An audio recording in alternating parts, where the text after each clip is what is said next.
desentrañaremos un caso fascinante de la vida real, donde los roles de víctima y culpable se desdibujan. Veremos cómo una defensa agresiva utilizó una doctrina llamada negligencia comparativa para dar vuelta a la mesa. Analizaremos cada movimiento de ajedrez en este litigio, paso a paso, desde la escena del choque hasta la resolución final del tribunal. Pero antes de adentrarnos en la evidencia, una nota importante.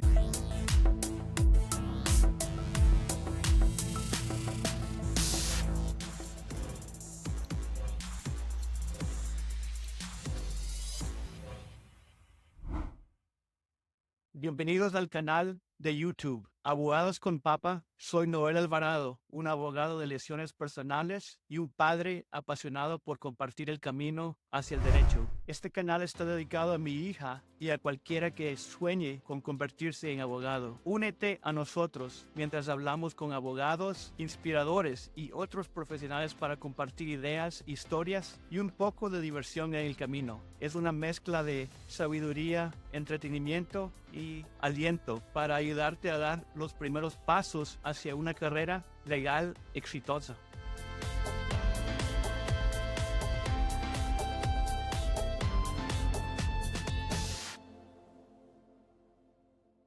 Imagina un día cualquiera en una gran ciudad de Texas. El tráfico fluye, las familias van a sus destinos. De repente, en una intersección concurrida, el sonido de metal contra metal rompe la rutina. La cámara se detiene en el movimiento. Una madre, sus dos hijos, un todoterreno negro que ya no se mueve como debería. Esta es la escena que inicia nuestra historia. Una escena que parece conde más preguntas de las que responde. Un vehículo todoterreno negro, conducido por una madre con sus dos hijos pequeños, es impactado violentamente por un camión. A primera vista, la historia parece simple. Alguien se pasó una señal de alto, alguien resultó herido y la justicia debe actuar. Pero en el mundo legal, nada es tan sencillo como parece. Hoy, en Abogado la Ley, desentrañaremos un caso fascinante de la vida real, donde los roles de víctima y culpable se desdibujan. Veremos cómo una defensa agresiva utilizó una doctrina llamada negligencia comparativa para dar vuelta a la mesa. La pregunta central de hoy es difícil. ¿Cómo puedes exigir justicia por tus heridas cuando tú misma estabas violando la ley en el momento del accidente? En los próximos 20 minutos, analizaremos cada movimiento de ajedrez en este litigio, paso a paso, desde la escena del choque hasta la resolución final del tribunal. Pero antes de adentrarnos en la evidencia, una nota importante. Este contenido es puramente educativo y debe considerarse publicidad para el bufete Abogado la Ley, PLLC. No estamos brindando asesoramiento legal directo en este video, y escucharlo no crea una relación abogado-cliente. Toda la información ha sido estructurada con ayuda de inteligencia artificial para ilustrar conceptos legales complejos.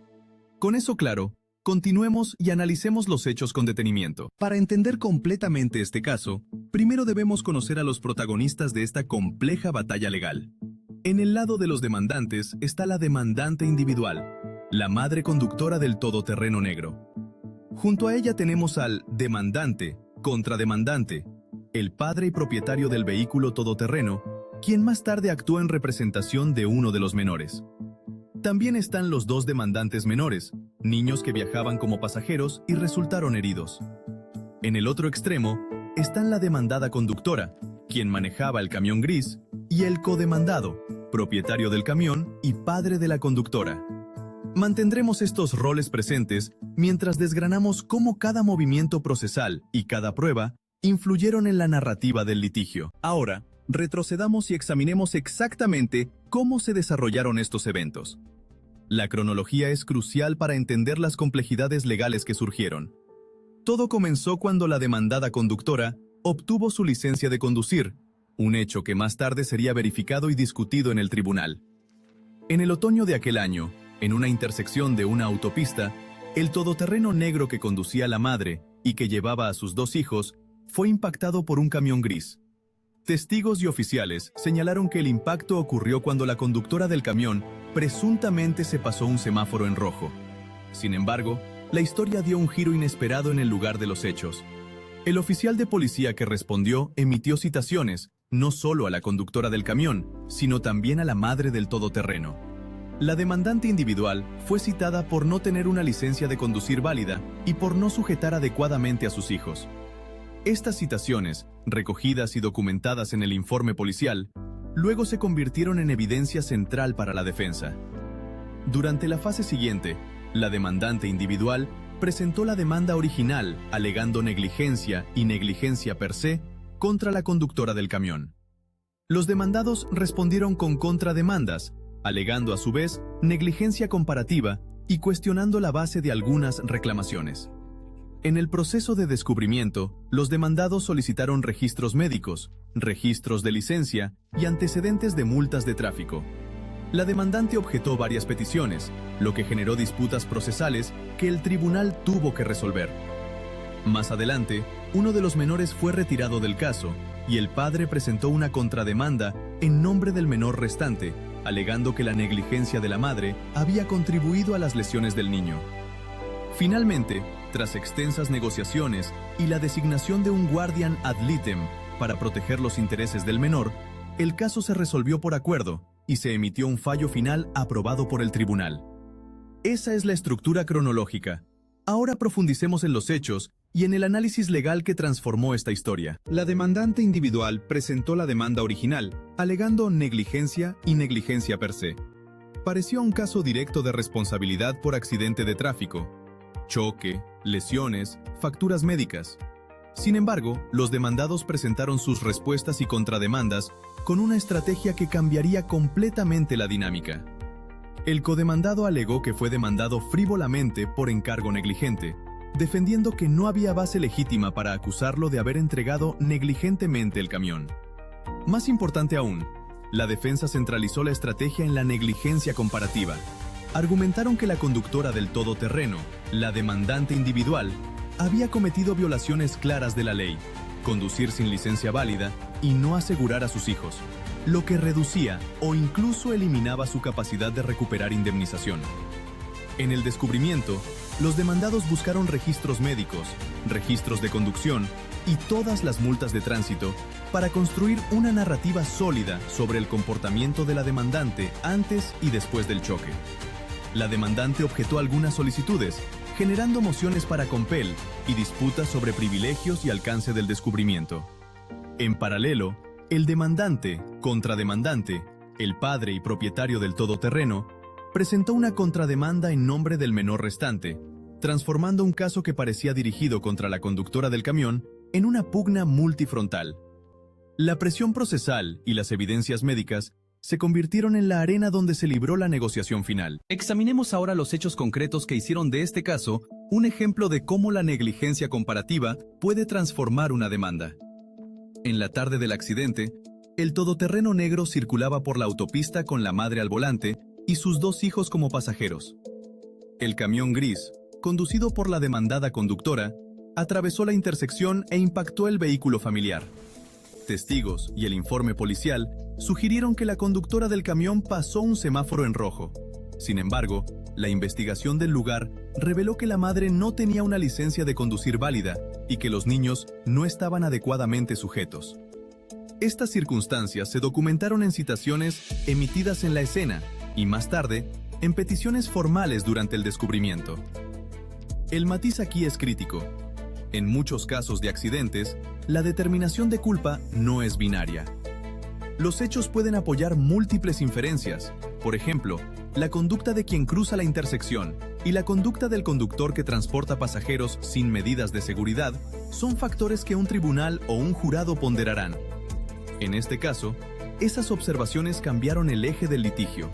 Los demandados ya no solo negaron responsabilidad por su propia conducta, sino que transformaron el relato para mostrar que la madre había contribuido de forma significativa a la producción del daño. Para comprender completamente el impacto de este caso, debemos examinar con detalle los diferentes tipos de daño que se alegaron y la manera en que se probaron. El daño físico fue evidente.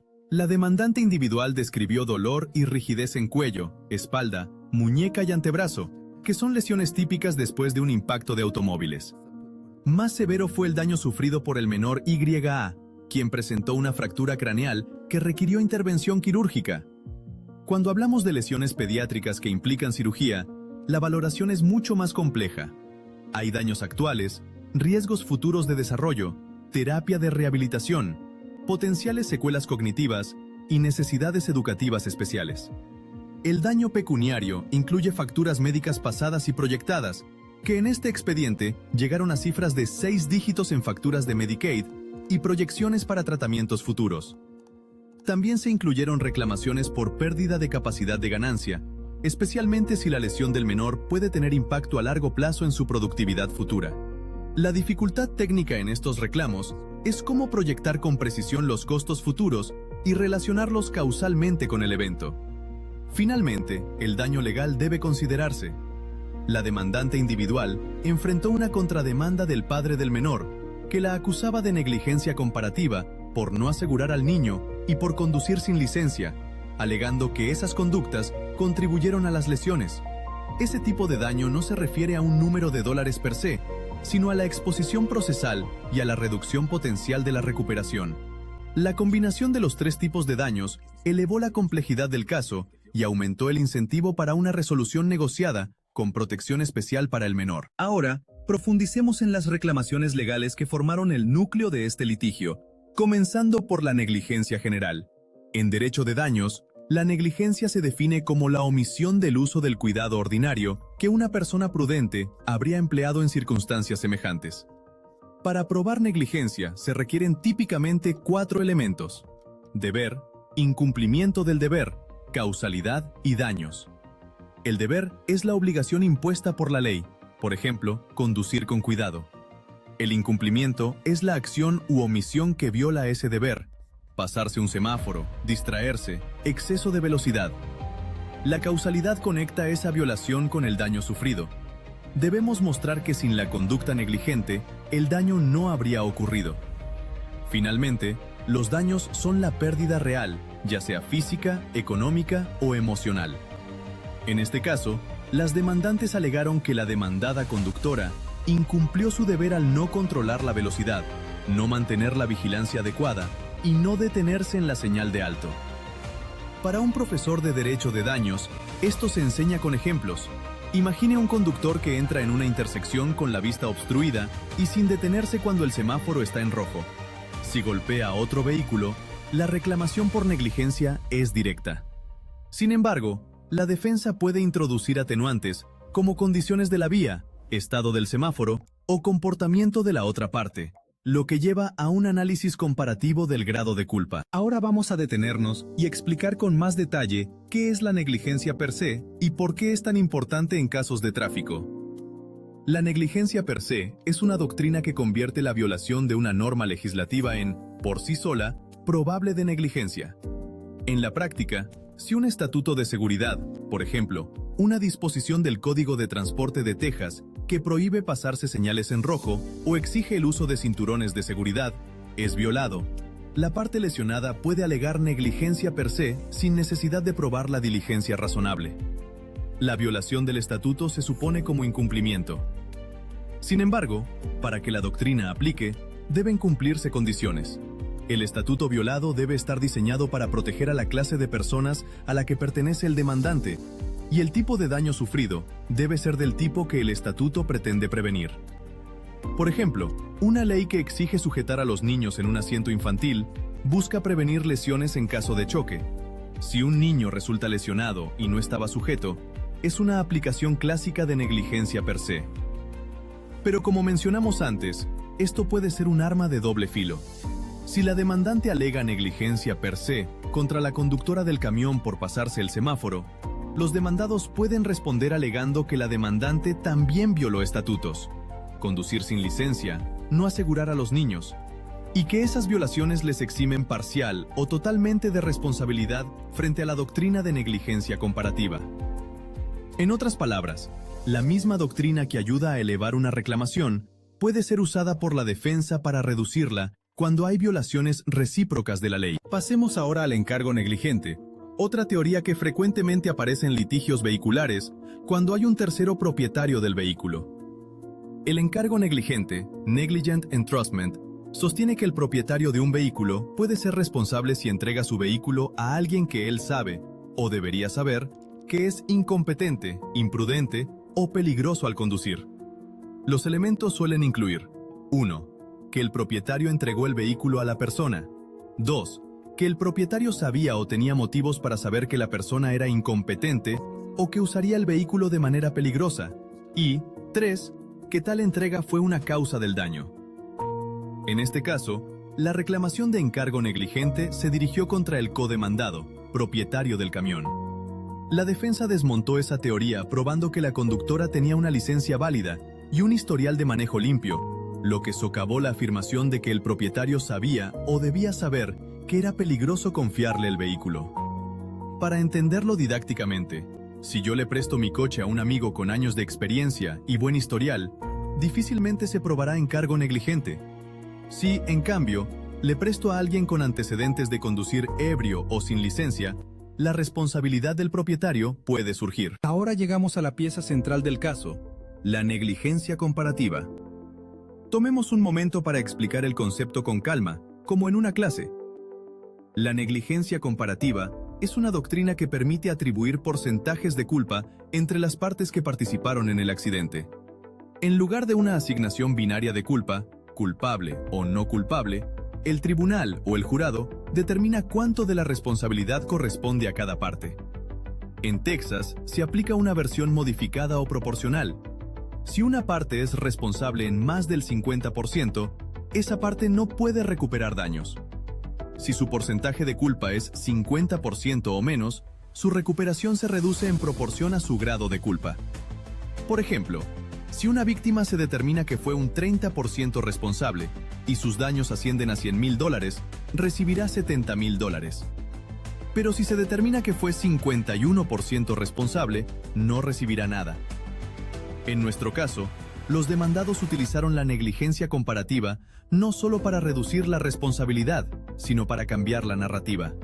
Alegaron que la demandante individual, por conducir sin licencia y no asegurar a sus hijos, fue al menos parcialmente responsable por las lesiones del menor. Esto creó una fuerte presión para llegar a un acuerdo, ya que el riesgo de que un tribunal encontrara a la madre 51% o más responsable significaba que la recuperación podría ser nula. Ahora que entendemos las doctrinas, repasemos las tácticas estratégicas utilizadas por abogados de ambas partes. Primero, el análisis y síntesis. Los demandantes se centraron en la gravedad de las lesiones del menor, fractura craneal y cirugía, para elevar la percepción del daño y presionar por una compensación significativa.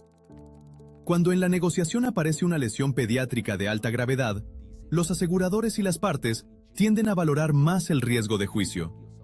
Por su parte, la defensa desplegó una estrategia complementaria: enfocarse en las faltas de la madre, usar el estándar de la persona razonable y presentar evidencia documental, citaciones, registros de licencia, historiales de multas, para cimentar la alegación de negligencia comparativa. La defensa también atacó la causa de encargo negligente, presentando pruebas de que la conductora del camión tenía licencia y buen historial, lo que hizo que esa teoría resultase frívola ante el tribunal. Esta sincronización de ataques factuales y legales transformó un caso que inicialmente favorecía a los demandantes en una disputa de culpa compartida. Ahora paso a explicar la epistemología legal, un término que puede sonar académico, pero que aquí desempeñó un papel práctico.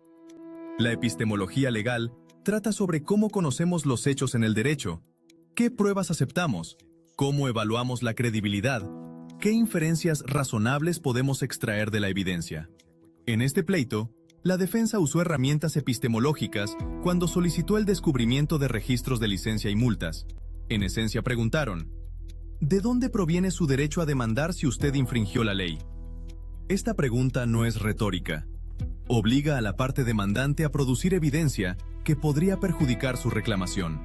Además, las reglas de lógica e inferencia guiaron las argumentaciones.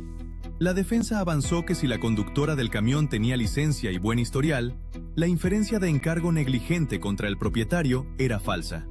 Usaron razonamientos deductivos y probatorios para desmontar premisas contrarias. En un aula, explicaríamos esto con un silogismo. Si A implica B y B es falso, entonces A no se sostiene.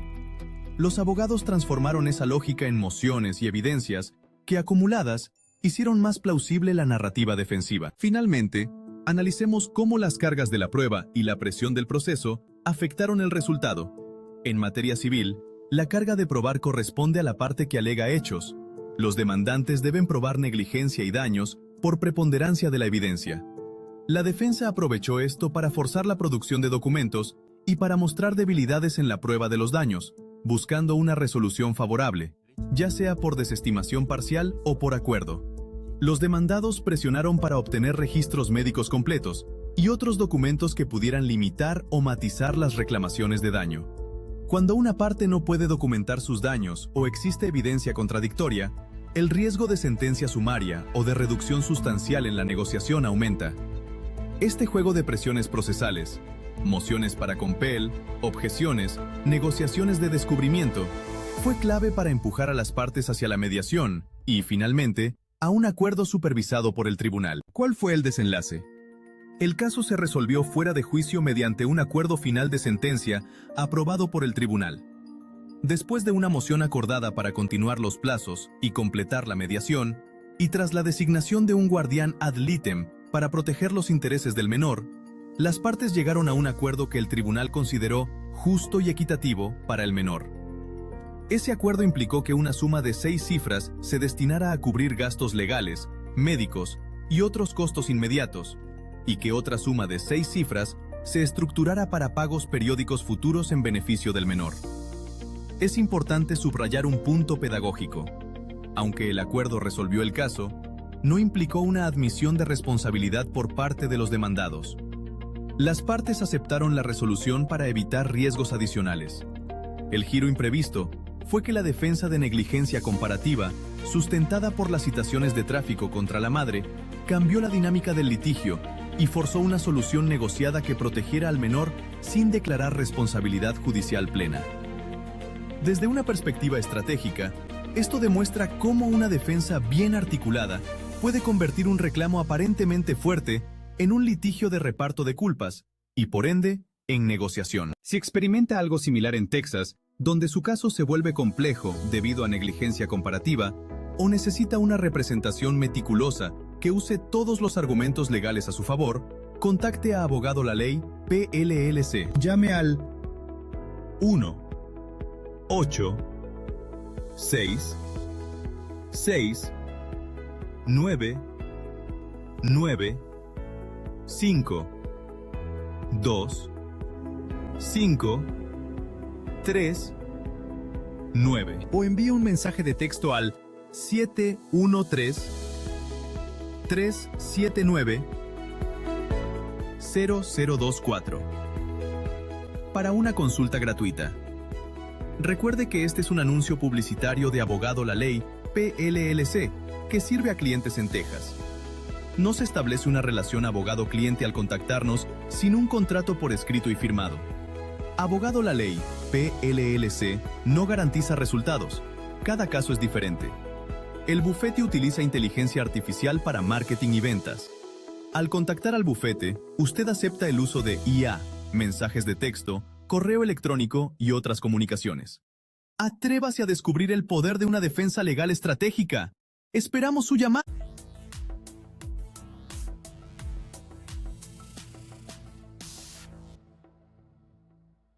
Espero que hayan disfrutado de la mezcla de ideas, diversión. Recuerden que este canal es todo sobre inspiración, no sobre consejos legales. Revisen la caja de descripción para más recursos y no olviden de suscribirse para más aventuras legales. Hasta la próxima, sigan alcanzando sus sueños legales.